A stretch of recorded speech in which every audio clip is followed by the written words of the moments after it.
ابو سمية يا فتاح يا رزاق، ايش عندك من الصبح؟ هلا لا نبي شلونك؟ هلا اخوي شلونك؟ والله زين الحمد لله. ايش عتسوي؟ جاي اسوي كساريه باكي عندي لعبه. هذه قاحات كساريات؟ بدأت انطي 3000 4000 على الكساريه. لا ايام جبتك خشب وبتمال ب1000 دينار ايام باكي اسوي كساريه.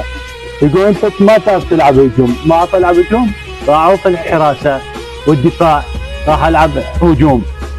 يريد يموت خليه يجي يمي، يعني راح يشد احسن كساريه يمي. راح يسوي واحد النوب، باكي عندي لعبه بحي الملايين. ها؟ هذه بس البايع اروح وراح يجي قدامك انت. عليش؟ والله هذا الشيء مو شغله هاي. انت ايش عليك؟ هو ما يريد وينك واحد لاعب مضبوط بالفريق يكسرون خصم. ها؟ راح البس ويجي هو ما لاعب خليه يجي قدامي. زين. ها؟ بسامير. ايه بسامير، كساريات شنو هي بسامير احسن شيء، حتى اللاعب طول حياته بعد ما يجي يمك. ها؟ ايش قد كلفك هذا ابو سمية؟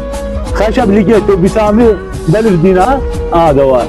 تروح على الجبار يم جبار تشتري كساريات ب1000 لا. لا شلون كساريات؟ رقم واحد باكر شفت زنجير. ها؟ ايه زين ما تصبح حتى طول حياته بعد ما يقع من يمين. صحيح. راح اسوي واحد منهم على هذا يمين ويسار. شلون كساريات؟ رقم واحد. والله انت ليك شيء يمكن اليوم. عليش؟ والله هذا تفكر منين جبته هذا؟ احسن تفكير هذا.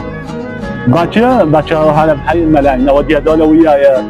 الله يسهل لك ان شاء الله. الله اجمعين. هلا هلا اخوي ابو سمية.